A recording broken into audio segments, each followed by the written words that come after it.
요엘서 2장 28절에서 32절 끝절까지입니다.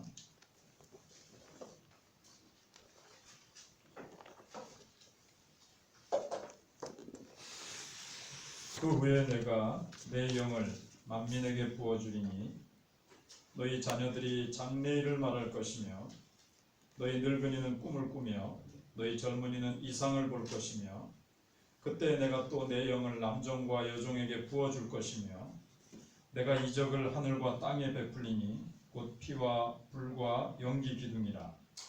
여호와의 크고 두려운 날이 이르기 전에 해가 어두워지고 달이 핏빛같이 변하려니와 누구든지 여호와의 이름을 부르는 자는 구원을 얻으리니 이는 나 여호와의 말대로 시온산과 예루살렘에서 피할 자가 있을 것이며 남은 자 중에 나 여호와의 부름을 받을 자가 있을 것임이니라. 오늘은 성령을 부어주심에 대해서 생각을 해보겠습니다. 오늘 읽은 말씀은 성경 말씀 중에서 정말 가장 귀하고 복된 말씀 중에 하나라고 할 수가 있습니다. 하나님께서 유다 백성들에게 뿐만 아니라 우리 같은 이방인들에게도 그 성신을 부어주시겠다고 약속하고 계시기 때문에 그렇습니다. 성령을 약간만 짤랑짤랑하게 부어주시겠다는 것이 아니고 넘치도록 부어주시겠다는 말씀입니다. 구약시대에는 참 이해하기 어려웠던 말씀이죠. 구약시대 때는 아주 예외적으로 선지자, 왕, 제사장들에게만 부어주셨죠. 그것도 일시적으로만 꼭 필요한 그 시점에 능력을 부어주시고 그 일이 끝나고 나면 하나님께서 또 거두어 가셨어요. 그런데 신약시대를 살고 있는 우리에게는 그냥 만민에게 부어주시겠다고 약속하시고, 이거는 예수 안 믿는 사람들에게도 다 부어주시겠다는 뜻은 아니고 예수 믿는 모든 사람에게 부어주시고 남종과 여종에게, 이건 뭐 높은 사람 낮은 사람 할 것 없이 예수 믿기만 하면 다 부어주시겠다는 겁니다. 그러니까 우리에게 굉장한 축복의 말씀이죠. 예수님께서 부활하시고 승천하신 후에 끝까지 예수님이 승천하시고 나서도 이제 뭐 일이 다 끝났는가 봐 하지 않고 끝까지 주님을 따르던 무리들이 120명이 모여서 마가 요한의 다락방에서 우리가 간절히 예수님께서 아버지의 약속하신 것을 기다리라 하신 말씀을 붙들고 간절히 기도하다가 성령이 강하게 임하신 오순절 사건을 우리는 알고 있습니다. 불이 혀같이 갈라지는 모습으로 임하시고, 그러니까 성령이 이제 구원 사역을 위해서 이 땅에 사령부의 사령관으로 취임하시는 취임식과도 같은 거죠.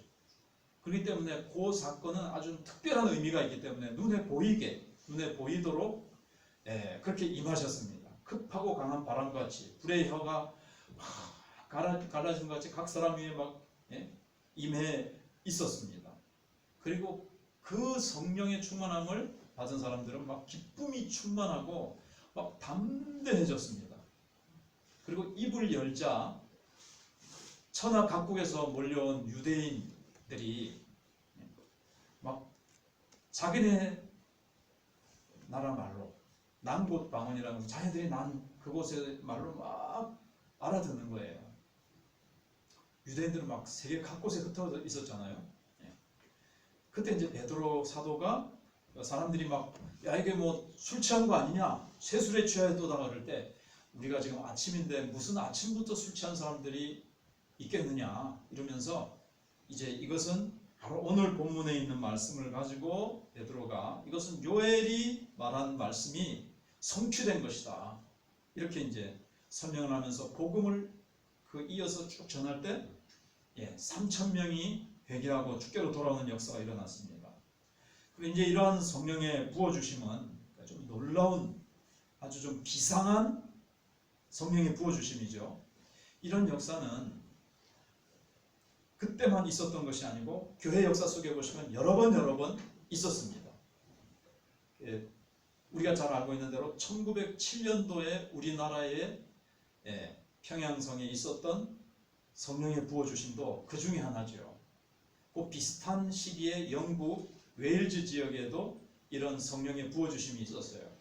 이게 주로 이제 자주 있지는 않고요. 주로 이제 100년마다 한 번씩, 꼭 딱 100년이 되는 건 아니지만 그 전에는 한 100년마다 이렇게 역사가 있었어요. 이런 성령의 비상한 부어주심이 있을 때는 웨일즈의 부흥운동 같은 거는 조금씩 들어보셨겠지만 그 탄광에서 일하는 탐부들이 그냥 얼굴이 새까맣고 그 석탄 가루가 얼굴에 그냥 팍 끼었잖아요. 근데 설교를 들으면서 성령이 부어주시니까 눈물을 흘리는데 이게 고립해 있는 거예요. 얼굴에서 까만 석탄 가루가 이렇게 눈물에 씻겨서 내려가면서 눈물 자국이 이렇게 생기는 거죠. 옆에는 새까만데 눈물 자국은 이렇게 내려가면 요즘 이제 자국이 안 생기겠어요. 고립해서. 그리고 그 전에는 당나귀들을 발로 차고 매로 때리고 이랬는데 성령을 받고 회개하고 나니까는 당나귀들도 그 부흥의 역사를 알았다 이렇게 할 정도로 당나귀들이 보니까 때리질 않는 거예요. 아이고 착하다 잘 가자 그러면서 막 얼마나 사랑으로 대하는지 당나귀들이 때리질 않으니까 이제 또 내가 날아오겠구나 했는데 안 때리네 뭐 이런 식으로 그렇게 하고 훔쳐갔던 물건들을 계속해서 그 일하는 사람들이 가져오는 거예요. 쌓아둘 곳이 없는 거예요. 그전에는 계속 탄광에 와가지고 뭐 이것저것 훔쳐갔는데 우리나라에서도 있었던 그 성령에 부어주신 1907년 평양성에 있었던 그 부흥운동 때도 어느 장로님이 그 이름이 갑자기 이런 생각이 안 나요. 그 장로님이 죽은 자기 친구 장로님이 자기 아내를 돌보아달라고 재산을 맡긴 것을 자기가 조금씩 자기 주머니로 집어넣었던 것을 회개로부터 시작한 거죠. 그러니까 다른 사람들도 전부 다 나와가지고 자기 죄를 갖다가 토해놓은 거예요. 나는 이런 간음을 죄를 지었습니다. 나는 누구 물건을 훔쳤습니다. 어느 밭에 뭐를 어떻게 했습니다. 소도둑, 말도둑, 돼지도둑, 감자도둑, 수박도둑 다 나와가지고 전부 다 회개하느라고 막 이게 이제 성령이 부어주실 때 어떤 역사가 일어나는가 하면은 죄에 대해서 민감해지는 그런 이제 신령이 되는 거죠. 성령이 부어주시면 회개가 죄에 대해서 민감해지니까 자기 죄에 대해서 이제 막 깨달아지면서 죄를 토해놓게 돼요. 그래서 그 장로님이 토해놓으니까는 그래가지고 그때부터 이제 죄 고백의 역사가 계속 그 다음 사람 계속 나고 몇 날 며칠 동안 이제 회개 부흥의 역사가 이제 일어났던 거죠. 그렇게 죄를 다 토해놓고 막 그 앉은 회중들이 전부 다 그냥 막 앞에 안 나와도 떼굴떼굴 구르면서 막 통곡을 하는 거예요. 막 성령께서 죄를 깨닫게 하시고 죄를 토해내게 하시는데 막 창자가 끊어지듯이 자기 몸이 막 창자가 파열되듯이 그런 고통 가운데 막 회개가 나오죠. 혹시 그런 경험이 있으셨을 수도 있어요. 부흥 집회나 혹은 혼자 기도하다가 성령이 막 갑자기 강하게 사로잡으시면요, 그냥 막 떼굴떼굴 구르면서 통곡을 하면서 창자가 파열될 듯한 고통 속에서 막 바닥을 치면서 온 방안을 그냥 떼굴떼굴 구르면서 회개가 나오는 겁니다. 그렇게 하고 나면 어떻죠? 죄를 다 토해놓고 나면 말할 수 없는 기쁨, 자기 속에 있던 상처들이 막 떠나가고 어두운 영이 막 떠나가고 별의별 희한한 역사가 막 일어나는 거죠. 그래서 성령이 부어지기만 하면 아무리 침체되었던 교회도 회복이 됩니다. 지금 그 교회는 세상이 감당하지 못하는 교회가 되는 거예요. 이 요엘 당시에도 교회는 지구상에 유다 나라가 어떻게 보면 유일한 교회예요. 하나님을 알고 하나님의 말씀을 가지고 있으니까 교회죠. 근데 하나님께서 유다 나라를, 그러니까 나라를 하나님께서 교회 삼으신 거죠. 그런데 이 교회가 하나님이 왜 교회 삼으셨습니까? 선지자도 보내주시고 말씀도 그들에게 주셨고 성령도 부어주시고 하나님의 은혜를 베풀어 주신 것은 온 세계 열방의 제사장 나라가 되어서 하나님의 영광을 드러내라고 하나님이 세우셨는데, 이 유다 나라가 사명을 감당하지 않고 엉뚱한 방향으로 세상에 취해서 나가니까 교회가 교회답지 못하고 침체되고 영적으로 병들게 된 거죠. 하나님의 사명은 전혀 감당하지 않고. 그때 이제 하나님께서 어떻게 하십니까? 앞에서 나왔던 것처럼 메뚜기 재앙, 그 다음에 저는 기억이 잘 안 납니다. 좀 도와주세요. 그 다음에 뭐였습니까? 기근, 가뭄, 그 다음에 들불, 그 다음에 바벨론 군대가 쳐들어오고 올 것이다 했는데 이게 실제로 다 이루어지죠. 그래가지고 왜 이렇게 하십니까? 그래서 우리가 이제 오늘 보면서 생각해 볼 것은 성령이 부어지기까지는 오랜 기다림이 필요했다는 거예요. 이제 이 말씀이 언제 성취됐다 그랬죠? 사도 베드로 시대 때죠. 그러니까 예수님 승천하시고 바로 이제 그때인데 그때까지 오랜 시간이 걸리죠. 그러고 나서 이제 유다 백성들은 이제 끌려가게 됩니다. 바벨론으로. 그리고 거기서 예레미야가 예언한 대로 70년 동안 포로되어 있다가 이제 고국으로 다시 돌아오게 되죠. 그러고 나서 살아가다가 이제 400년이라는 침묵 기간이 있죠. 언제부터요? 말라기 때부터 선지자가 끊깁니다. 하나님의 말씀이 끊기는 거예요. 그 다음에 세례 요한이 올 때까지 400년 동안 이스라엘 백성들은, 유다 백성들은 이스라엘이 이제 사라졌고 유다 백성들은 말씀이 없이 영적인 기갈 가운데서 살았던 겁니다. 그런데 이제 성령이 부어주시기까지 유다 나라부터 다시 생각해 보면은 이제 메뚜기 재앙이 오고 기근이 오고 가뭄이 오고 다른 나라에 포로 잡혀 가고 그 다음에 또 로마에 다시 또 압제를 당하고 온갖 고통과 고난 속에서 영적으로도 완전히 가뭄 상태 속에서 그렇게 이제 하나님께서 계속 그들을 낮추시는 거예요. 오로지 하나님만을 소망하게 하기 위해서. 그래서 그들은 예루살렘의 멸망도 경험하고 바벨론의 포로로 잡혀가고 다시 돌아온 후에도 400년이라는 기간 동안 또 더 기다려야만 됐습니다. 성령이 부어지는 이 사건은, 이 축복은 그만큼 중요하고 그만큼 엄청난 일이기 때문에 그렇습니다. 하나님의 백성들이 어떤 지불해야 될 뭐랄까 대가라 그럴까요? 이것이 엄청난 거였죠. 몇백 년 동안 수많은 고통과 압제와 아픔 속에서 포로로 잡혀가고 나라를 잃고 이런 고통 속에서 그들의 마음이 이제는 가난해질 대로 가난하게 되는 거예요. 근데 이런 경우도 있더라고요. 제가 말씀을 준비하면서 환경은 그대로라도 하나님이 심령을, 이 성령은요 그냥 뭐 가만히 있고 뭐 음악 듣고 커피 마시고 있는데 성령이 강력하게 임하는 예는 못 들어봤어요. 성령이 오소서, 그냥 간절히 성령을 주시지 않으면 내가 죽겠나이다 할 정도로 그렇게 사모하게 하시는 거예요. 1907년도도 우리나라가 어떤 상황이었죠?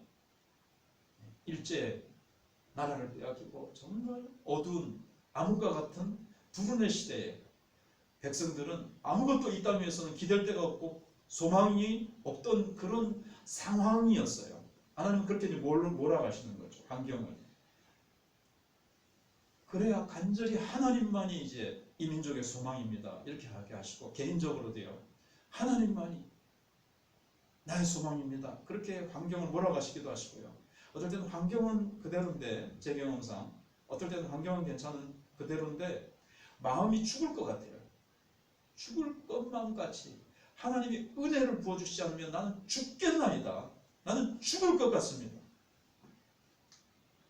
그냥 막 사흘인지 막 일주일인지 물을 못 먹어가지고 목이 가래가지고 물 한 방울만 그냥 그야말로 혀가 입천장에 붙어서 물 한 방울만 달라고 할 말이 안 나올 정도로 그런 갈급한 심령을 하나님이 가지게 하신 다음에 기도하게 하십니다. 하나님을 향해서 간절히 기도하게 하세요. 그렇게 오랫동안 매를 맞고 가난하게 하시고 어려움을 주시고 해서 세상 쾌락, 세상 모든 것은 아무 소용이 없고 그 모든 것들은 보이지 않고 오직 하나님만 보이도록 오직 성령의 은혜만 주십시오. 다른 건 아무것도 안 보여요. 그렇게 하신 다음에 이제 딱 그렇게 구하게 하신 다음에 부어주세요. 그래야 이게 정말 은혜인 줄 알고. 잘 나갈 때 하나님이 성령을 부어주시면요, 잘 나가는 기쁨 때문에 내가 기쁜 건지 성령을 부어주셔서 기쁜 건지 잘 헷갈려요. 사람의 인정을 막 받는 가운데 성령을 부어주시면 사람의 인정을 받아서 주어지는 기쁨인지 성령을 받아서 주어지는 기쁨인지 몰라요.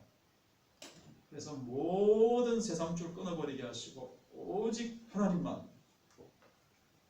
아까 말씀드린 환경은 그대로 있어도요, 돈 수천억을 벌어도 수천억이 아무것도 아니에요.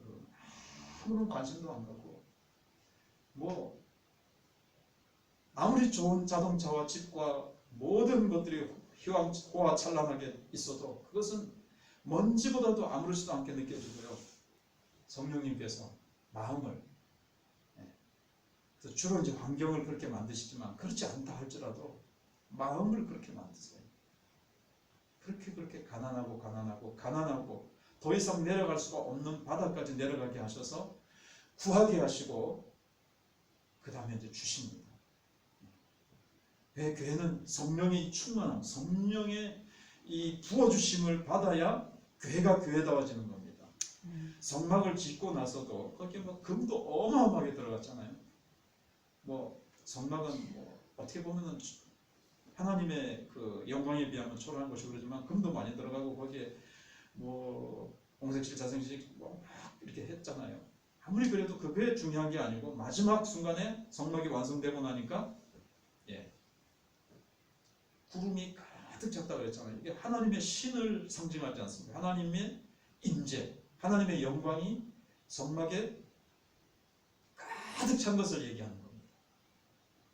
하나님의 교회는 판잣집이라도 좋아요.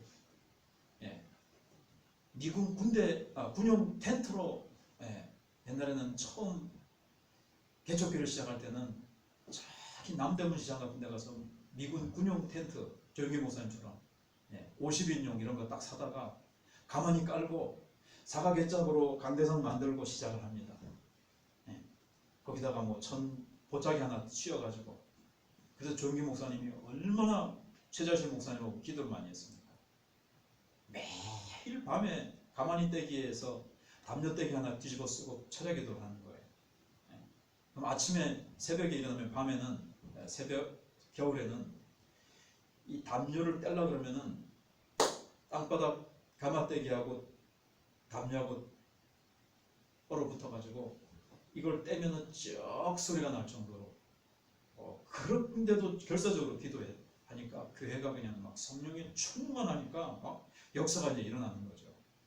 그래가지고 서대문으로 막 옮기고 거기서 다시 또 여의도로 옮기고 아무튼 성령의 기도할 때 성령의 이제 충만한 은혜를 부어주시면 막 그냥 세상을 향해서 힘있게 전진하게 되는 겁니다. 가난도 질병도 어둠의 세력도 이제 막 물러가는 거예요. 그래서 하나님께서 이제 그 유다라는 이 나라 그 교회에 하나님께서 이제 성령을 이제 내가 부어주시겠다 하셨는데 이게 이제 초대교회 때 일어나게 되어지고 하나님께서 유다 나라가 그렇게 오랜 세월 동안 당했던 그 고통의 세월만큼 하나님께서 또 이렇게 기쁨으로 부어주시는 거죠. 중요한 것은 오늘 우리는 어떠냐 하는 거죠. 한국교회는 오늘 우리 시대를 생각해보고 우리 자신을 한번 생각해보면서 그런 어려움을 주시는 것은 네가 지금 가고 있는 것은 답이 아니다. 네가 지금 찾고 있는 것은 답이 아니라는 거예요. 하나님께서 그 어려움을 주셔서 가다가 자꾸 부딪히게 하시죠. 정말 답은 바로 이 성령의 부어주심입니다. 교회와 우리 하나님의 백성은, 하나님의 자녀는 이 성령의 충만함을 받을 때, 그래서 감격과 기쁨이 충만할 때 우리는 사명을 감당할 수가 있고, 우리는 성도다운 성도가 될 수 있고, 교회다운 교회가 될 수가 있고, 세상을 정복할 수 있는 복음의 능력이 나타날 수가 있게 되는 겁니다. 하나님께서 우리 개인이나 교회가, 우리 성도나 교회가 세상적인 모든 자랑에 마음을 빼앗기면 그럼 이제 성령의 충만함이 임하지 않아요. 늘 성령을 사모하고 성령의 은혜를 늘 구해야 이제 성령이 우리를 사로잡으셔서 은혜를 베풀어 주시는 겁니다. 그래서 28절에 우리가 잘 아는 말씀이지만 28절에 요한일서 2장 28절에 그 후에 내가 내 영을 만민에게 부어주리니 너희 자녀들이 장래일을 말할 것이며 너희 늙은이는 꿈을 꾸며 너희 젊은이는 이상을 볼 것이며 그렇게 하고 있습니다. 그때 내가 또 내 영을 남종과 여종에게 부어줄 것이며 이제 사도행전에는 어떻게 나오죠? 사도행전에 이걸 이제 베드로가 인용을 하잖아요.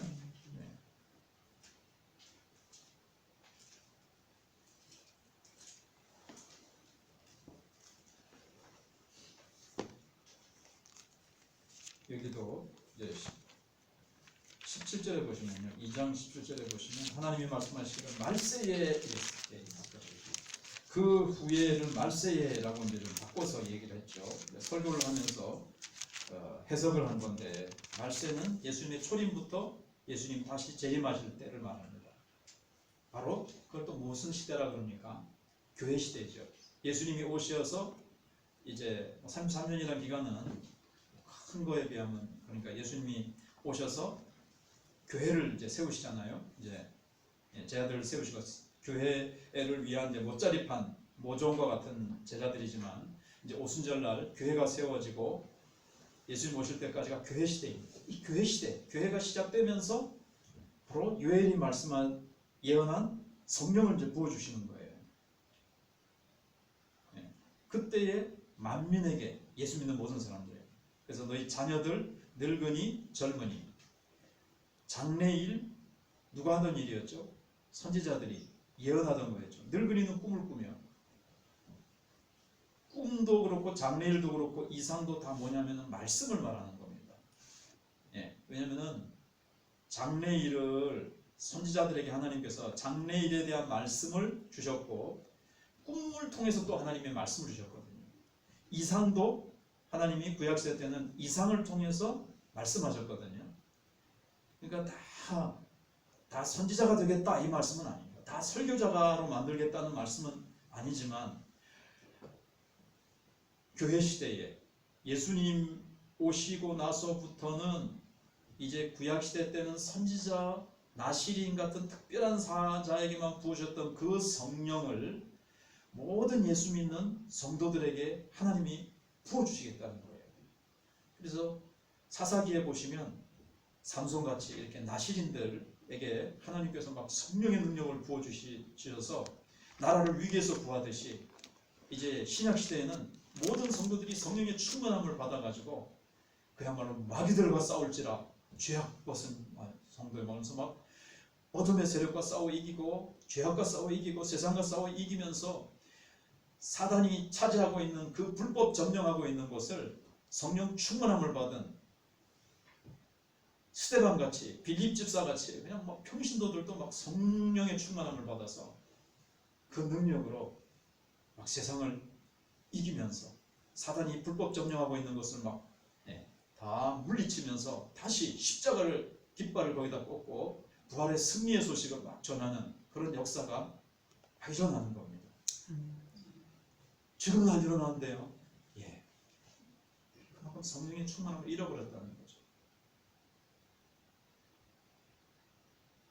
교회가, 그러니까는 이 성령의 부어주심이 한국교회는 필요한 시대고 필요한 때라는 거죠. 앞에 말씀도 어떻게 그렇게 이 요즘하고 맞냐? 근데 이 말씀도 어떻게 또 요즘하고 맞냐? 교회가 하나님의 충만한 성령의 영광과 권능이 이렇습니다. 잃고 있는 시대고. 전에 어느 송 목사님이 오셨나? 니는 잘하냐? 그런데 저도 그 강단에서 목사님들부터 정말 말씀의 권능이 이제 회복돼야 되는 거죠. 내 신을 부어주리니 말씀의 회복, 이 진리의 회복이죠. 진리가 이렇게 비추어지면 이제 속지 않게 되는 거죠. 그래서 구약 시대 때는 참 지속적으로 이렇게 부어지지 않는데 신약 시대 때는 이제 계속해서 성령을 거두어 가시진 않았어요. 성령의 충만함을 잃어버릴 수는 있어도 성령을 거두어 가시진 않았어요.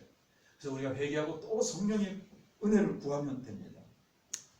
아무튼 구약 시대 때는 특별히 이방인에게는 그 성령을 부어주신다는 것은 유대인들은 생각지도 못했어요. 그래서 베드로 시대, 베드로가 다닐 때 고넬료 집에 가서 식사를 하고 그들과 같이 교제했다 그러니까 막 예루살렘에 있던 믿는 크리스찬들이 막 베드로를 막 비방하고 막 그랬잖아요. 있을 수가 없는 일이었는데 남종과 여종이라는 것이 무슨 뜻인가 하면 유대인의 종으로 있었던 이방인들을 막 얘기하는 거예요. 근데 그들에게도 부어주시겠다는 거죠. 아무튼 중요한 것은 그겁니다. 지금은 복된 시대입니다. 보라, 지금은 구원의 날이요 지금은 은혜의 날이로라는 고린도후서 6장 2절 이하에 있는 말씀은 지금은 성령 시대입니다.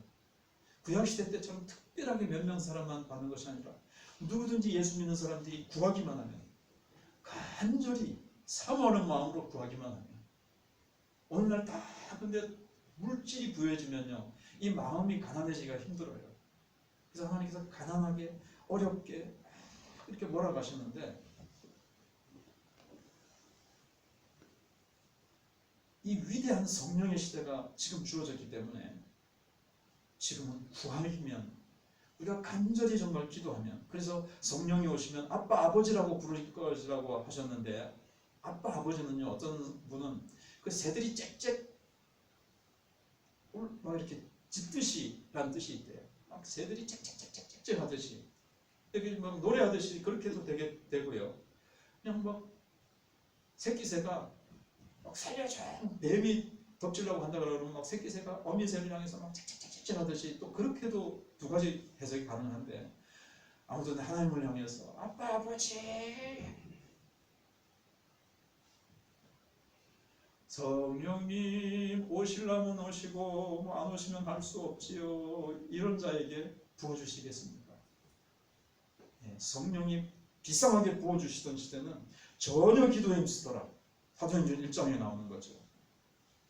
우리나라 1907년 평양성에 있었던 것처럼 성령이 아니고는 우리에게, 하나님이 아니고는 우리에게 소망이 없습니다라고 부르짖을 때에 성령이 오셨고 세상을 이길 수 있는 기쁨을 주셨고 병이 낫고 가난이 물러가고 하나님의 성령의 역사가 강력하게 일어났던 것처럼 오늘 한국교회가 그렇게 기도해야 될 때이고, 오늘 각자에게 있는 어려움과 왜 이거 하나 내가 예수 믿으면서 이게 하나 물러지가지 않고 이거 하나 해결하지 못하나.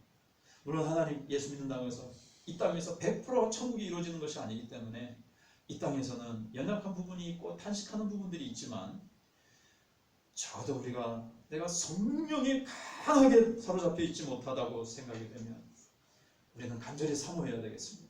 성령의 충만함을 부어주시고 요엘서에 말씀하신 대로 말세에 내 남종과 여종에게 부어주시겠다고 하신 그 약속을 하나님이 우리 시대를 향한 약속입니다.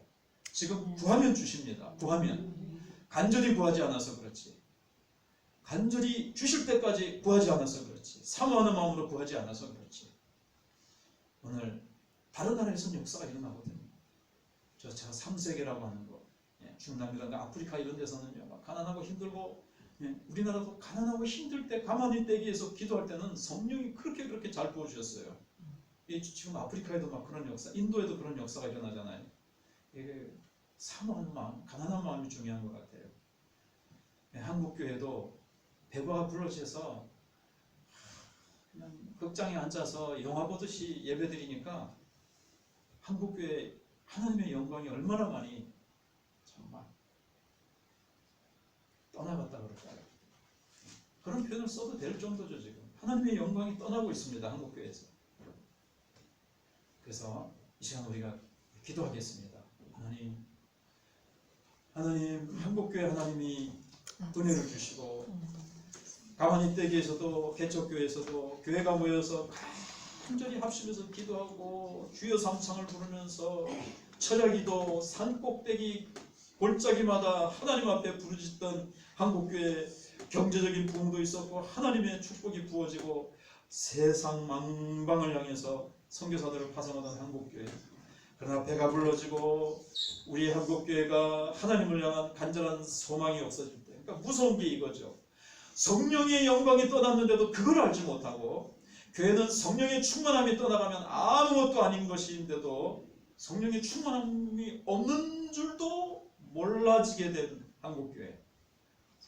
그리고 그 상태에서 설교, 그 상태에서 봉사하고, 성령의 능력이 없는 상태인데 성령이 떠난 줄도 모르고 삼손이 까불다가 눈이 뽑히고 세상에 비참한 그 블레셋 사람들의 조롱소리를 듣는 것처럼 한국교회가 세상의 조롱을 듣게 된 것은 성령의 충만함을 잃어버리고 성령의 본능을 잃어버리고 기도의 능력을 잃어버렸기 때문인 것을 우리가 깨닫고, 한국교회가 기도의 능력을 회복하고 다시 모여서 기도하게 하시고 성령이 모이는 우리의 예배에 임하게 하시고 성령의 본능과 영광을 회복하게 주옵소서.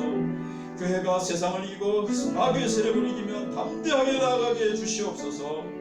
우리 자신도 그러한 은혜를 잃어버렸다면 기도하게 해주시고 은혜를 회복하게 해주시고, 기쁨 없이 교회를 다니고 있지는 않는지, 기쁨 없는 예배를 드리고 있지는 않는지 한국교회 내 자신을 돌아보게 해달라고 기도하겠습니다. 하나님 그렇습니다.